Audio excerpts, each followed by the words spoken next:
les entrepreneurs pour le faire. Marc Sanchez, d'un mot, parce que c'est important, vous parliez des commerçants, vous parliez des indépendants. Il y a beaucoup d'indépendants qui ne peuvent pas, j'allais dire, mettre leurs salariés en télétravail. Il y a du stockage, il y a de l'organisation, il y a de la vente, il y a de la relation client. Comment vous regardez, je dirais, cette nouvelle ère qui est en train de s'ouvrir, poussée par la crise Covid ? Écoutez, nous, la problématique du télétravail, c'est un des moyens. C'est pas quelque chose qui est à la mode, qu'il va falloir généraliser, comme on a tendance à nous l'annoncer. C'est-à-dire, en gros, si vous portez pas de masque, mettez vos salariés en télétravail. Il y a des secteurs d'activité où c'est pas possible. Vous parliez des commerçants, mais prenez les artisans, les maçons, les peintres, les métiers du bâtiment, de l'hôtellerie, etc. C'est une vue de l'esprit le télétravail pour ces entreprises. Évidemment. Donc c'est un outil. Quand l'entreprise a la faculté de l'utiliser et qu'elle peut le faire, tout ça dans un dialogue avec ses salariés, il faut qu'elle le mette en place. Mais ça ne reste qu'un outil, pas plus, pas moins. On est dans des je parlais d'infantilisation tout à l'heure. On est un peu dans le même débat. C'est-à-dire, on va nous expliquer dans nos entreprises. Alors, vous pouvez dire à vos salariés de mettre le masque parce que s'ils mettent pas le masque, effectivement, ils vont être malades. Comme si on avait envie, effectivement, comme ça l'a été.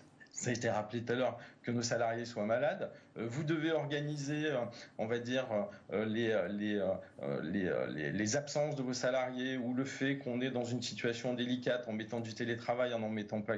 Laissez-nous gérer nos entreprises. C'est ça, c'est ce qu'on entend. Ne vous inquiétez pas, on sait le faire. On a une expérience sur le sujet et on va y arriver. On y est arrivé déjà depuis le mars sans vous, par ailleurs. C'est juste une petite parenthèse, mais c'est quand même les entrepreneurs. On sent un peu de colère chez vous quand même. Pardon ? Il y a plus que de l'agacement là aujourd'hui, il y a quand même un peu de colère.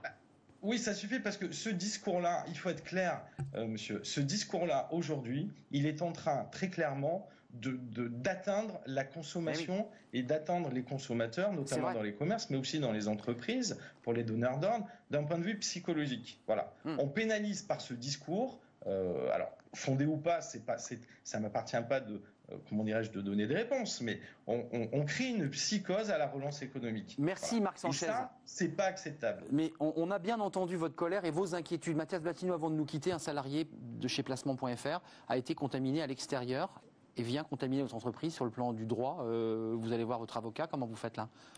C'est un cluster, on ferme l'entreprise et pourtant le salarié n'a pas été contaminé dans l'espace de l'entreprise. La bienveillance qui prévaut au sein de l'équipe de Mesplacements.fr, normalement, ne doit pas rendre possible ce cas de figure, puisqu'un salarié qui a le moindre doute, qui a été exposé, ne vient pas. On a eu le cas déjà par le passé, on a fait des vérifications, et c'est, je dirais, là, l'humanité assez naturelle des salariés qui s'exprime.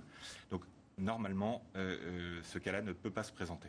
Merci à vous. Vous allez revenir parce qu'on va suivre ce dossier. Il y a un problème de coût, il n'est pas réglé.